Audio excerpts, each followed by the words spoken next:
അർജുനന് അഭിമതമായിട്ടുള്ള വരത്തെ പ്രദാനം ചെയ്യാൻ വേണ്ടിയിട്ട് തന്നെയാണ് ഈ കാട്ടാളമായിട്ട് ധരിച്ചത്.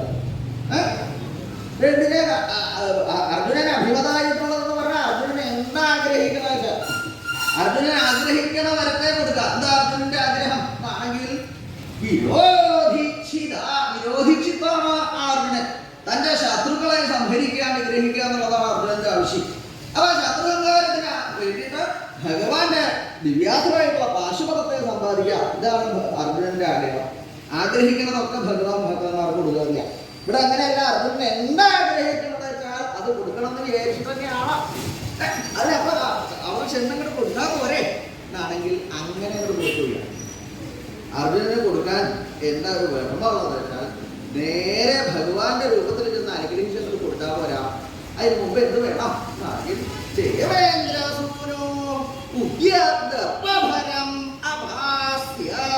ആ ദേവേന്ദ്രസൂനുവിന്റെ അർജുനന്റെ ഉദ്യത്തായിരിക്കുന്ന ദർഭഭരത്തെ അവസാനിപ്പിച്ചിട്ട് വേണം ഈ വരം കൊടുക്കാൻ. അർജുനന് ദർഭഭരം അധികരിച്ചിരുന്നു. ദർഭഭര ഗർവ അഹങ്കാരം എത്രയാ അധികരിച്ചതെന്ന് കണക്കില്ല. വല്ലാതെ കണ്ട അഹങ്കാരമുള്ള ആളാണ് അർജുനന്. എങ്ങനെ ഈ അഹങ്കാരം അഹങ്കാരം ഇല്ലാത്ത ആരെങ്കിലും ഉണ്ടോ?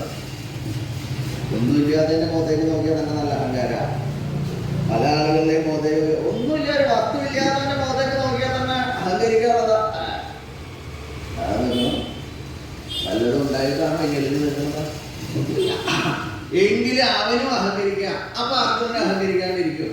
അർജുനന് അഹങ്കാരം ഇല്ലെങ്കിലല്ലേ ഉള്ളൂ. കാരണം അർജുനന്റെ അഹങ്കാരം എന്താ? ഒന്നുമില്ലാത്തതുകൊണ്ടുള്ള അഹങ്കാരമല്ല, പിന്നെ തന്റെ ഗുണഗണങ്ങളെ കൊണ്ടുണ്ടായിട്ടുള്ള അഹങ്കാര. അർജുനന്റെ ഗുണങ്ങൾ ആലോചിക്കുമ്പോൾ അർജുനന്റെ അഹങ്കാരം ഉണ്ടായില്ലെങ്കിൽ ഇതാ ആലോചിച്ചു. അർജുനൻ ആരാ? സോമവംശജാതൻ. സോമവംശത്തിൽ അതിശ്രാദ്ധമായിട്ടുള്ള ഒരു വംശത്തിൽ ജനിച്ചിട്ടുള്ള ആളാ.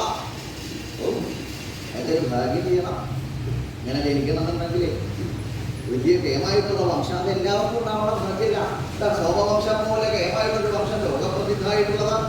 മാത്രമല്ല സമ്പത്ത് കൊണ്ടും സംഗതി കൊണ്ടും ആഭിജാത്യം കൊണ്ടും ഒക്കെ കേമായിട്ടുള്ള ഒരു വംശത്തിലാണ് ഉണ്ടായിട്ടുള്ളത്. അങ്ങനെ ഒരു വംശത്തിൽ വന്ന് ജനിച്ചു. അത് ആളുകൾക്ക് ഏതൊക്കെ നല്ല വംശത്തിൽ ജനിച്ചതൊക്കെ അങ്ങനെ ആയിരുന്നേ ഉള്ളൂ പറയാറുണ്ട്. അല്ലേ ഒരു കാലത്തൊക്കെ കേമായിട്ടുള്ളതായിരുന്നു വംശം. അപ്പോഴത്തെ ഇപ്പോഴും അതിന് യാതൊരു മാറ്റവും അതിൻ്റെ പ്രധാനവും ഒട്ടും മാറിയിട്ടില്ല. കേമായിട്ടുള്ള വംശത്തിലൊക്കെയാണ് ജനിച്ചത്. പിന്നെ ആരച്ഛൻ എല്ലാ ആളുകളെ പ്രാർത്ഥന പറയാൻ ഇങ്ങനെ ഉണ്ടല്ലോ. ഇങ്ങനെയാവാം സന്തതികൾ നേരെയാവുക, അച്ഛൻ നേരെ ഇല്ലാണ്ടില്ല, അങ്ങനെയൊക്കെ സംഭവിക്കാം. ഇവിടെ അർജുനന്റെ അച്ഛൻ ആരാ എന്നാണെങ്കിൽ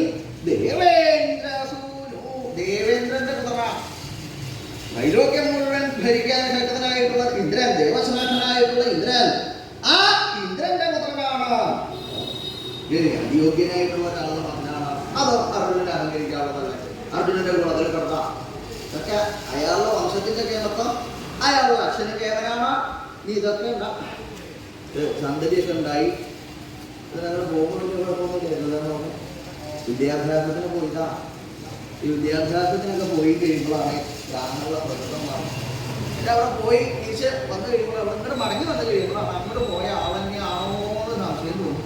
ഇതിനൊക്കെ കാണുമ്പോൾ എത്ര നല്ലൊരു സന്തതി ഇന്ന് വിദ്യാഭ്യാസത്തിന് ഒരു സ്ഥലത്ത് കൊണ്ടാക്കി അവിടെ പോയി വിദ്യാഭ്യാസം കഴിഞ്ഞ് മടങ്ങി വന്നപ്പോൾ അവിടുന്ന് പോയ ആളന്നെയാണെന്ന് സംശയമാവുക. പ്രകൃതവും മാറി, സ്വഭാവവും മാറി. ഇങ്ങനെ അവിടെ അനവധി താങ്കളുണ്ട. അതെന്താ? വിദ്യാഭ്യാസ സ്ഥലമാണ് ഇപ്പോൾ ഒരുവിധ അപകടം അല്ലേ? അതിൽ പറഞ്ഞേക്കാണ്ടിരിക്കുക ഭേദമെന്നപ്പോൾ തോന്നുന്നത്. പലതും സഹപാഠികളാണെങ്കിലും അങ്ങനെയാണ്. തല്ലിക്കൊല്ലാൻ വരുന്ന ആളുകളൊക്കെയാണ് അവിടെ പഠിക്കാൻ വരുന്നത്. കൂടെ പഠിക്കുന്നവരെ തല്ലിക്കൊല്ലുക, അതിനൊന്നും മടിയില്ലാത്ത ആളുകളുണ്ടാവും. അവർക്ക് പാകത്തിനുള്ള ഗുരുനാഥന്മാർ നല്ലപോലെ കിട്ടുക, ശ്രേഷ്ഠന്മാരായിട്ടുള്ള ഗുരുനാഥന്മാരെ കിട്ടുക എന്ന് പറയുന്നത് തന്നെ ഇന്ന് തീരും. അങ്ങനെയുള്ള ഗുരുനാഥന്മാരുണ്ടാവണം. വളരെ ശരിക്കും കാരണം എന്തെങ്കിലും സമ്പാദിക്കണം എന്ന് വിചാരിച്ചിട്ടാണ് വിളിച്ചത് പഠിപ്പിക്കാൻ പോകണം. അതിനത് കിട്ടും. ഒക്കെ പഠിപ്പിച്ച് ഓരോ ഗുരുനാഥന്മാരുടെ പഠിപ്പിച്ചതിൻ്റെ നല്ലതാണ് ഇങ്ങനെ ആവുന്നത്. നല്ല നല്ല ഗുരുനാഥന്മാരാകുമ്പോഴോ ആ ശിഷ്യന്മാർക്ക് അതിൻ്റെ ശ്രേയസ് ഉണ്ടാവും. അർജുനന്റെ ഗുരുനാഥനാരാ? ദ്രോണാചാര്യ. ദ്രോണൻ. ആ ദ്രോണാചാര്യരുടെ ശിഷ്യനാണ് അർജുനൻ. അതും അർജുനന്റെ കേമാണ്. പിന്നെ ഈ ഗുരുനാഥനൊക്കെ കേമ സംസർഗം എങ്ങനെയുള്ള ആളുകളായിട്ടാണ്. അത് പ്രധാനമാണ്. സഹവാസം. അർജുനന്റെ സഖാവാര അർജുനൻ മാത്രമല്ല, വിജയൻ എന്നാണോ പറയുന്നത്. അപ്പൊ വിജയന്റെ സഖാവാര എന്ന് ചോദിച്ചാൽ ശ്രീകൃഷ്ണൻ. സഖാവ് ഗോവിന്ദൻ. ഇവിടെ വിജയൻ സഖാവായിട്ട് അദ്ദേഹത്തിന്റെ സഖാവായിട്ട് ഗോവിന്ദൻ. അപ്പൊ ഇങ്ങനെ ആയില്ലെങ്കിലല്ലേ അത്ഭുതമുള്ളൂ. നല്ല സഹാക്കന്മാരെ കിട്ടാമെന്ന് വിചാരിക്കല്ലേ. അപ്പൊ അങ്ങനെ ഒരു വർഗ്ഗമില്ല. ഒരു കാലത്തൊക്കെ ഉണ്ടായിരുന്നു കേട്ടത്, അതായത് ഇപ്പല്ല. അത് പല രീതിയിലുള്ള അർജുനന്റെ സുഹൃത്ത് ശ്രീകൃഷ്ണൻ. അതിന്റെ ശ്രദ്ധ ഇതൊക്കെ നേരെയായിട്ടുള്ള ദൈവാധീനെ കുറിച്ചുണ്ടായി. പിന്നെ കാര്യം ഇതാരെ കൊടുത്തത്, അതൊക്കെ പിടിച്ച് കെട്ടിപ്പിടിച്ച് കൊണ്ടുപോകണം. അതുകൊണ്ടാണ് ഇതുകൊണ്ട് ലോകം മുഴുവൻ പേടിച്ചായിരിക്കണത്. അതുകൊണ്ട് എന്തെങ്കിലും ലോകത്തിന് ഉപദ്രവമാകുമോ എന്നുള്ള പേടിയാണ് ആളുകൾക്ക് മുഴുവൻ. അയ്യോ ഇങ്ങനെ തന്നെ കയ്യിലാണല്ലോ അത് കൊടുത്തതാ എന്നുള്ള പേടി ആളുകൾക്ക് ലോകത്തിന് മുഴുവൻ ഉണ്ടാവും. അത് ഉണ്ടാവാണ്ടിരിക്കണമെങ്കിൽ അർജുനന്റെ ഗർവിനെ നശിപ്പിക്കുക. ഗർവില്ലാത്ത ആളാക്കി തീർത്താൽ വിവേകവതിയായി തീരും. അങ്ങനെ വേണം അർജുനന് പശുപദാർത്ഥം കൊടുക്കേണ്ടത് എന്ന് ഭഗവാൻ നിശ്ചയിച്ചു. അതുകൊണ്ട് എന്ത് ചെയ്തു? അതിനു വേണ്ടിയിട്ടാണ് ഈ കാട്ടാളവേഷത്തെ ധരിച്ചത്. അവിടെ ചെന്ന അർജുനനോട് യുദ്ധം ചെയ്ത് അർജുനനെ ജയിക്കുക അല്ലേ? അതെ. എപ്പോഴാണ് ഒരാളുടെ ഗർവില്ലാണ്ടാവുക, അഹങ്കാരം ഇല്ലാണ്ടാവുന്നത് എപ്പോഴാണ്? അതായത് നോക്കിയാൽ കുറേശ്ശൊക്കെ ഉണ്ടാവും. പ്രായം എന്നതാ പഴയതിനെയൊക്കെ നോക്കിയപ്പോൾ ഒരു കാലത്ത് ഇതൊക്കെ എങ്ങനെ ഉണ്ടായിരുന്നതാ.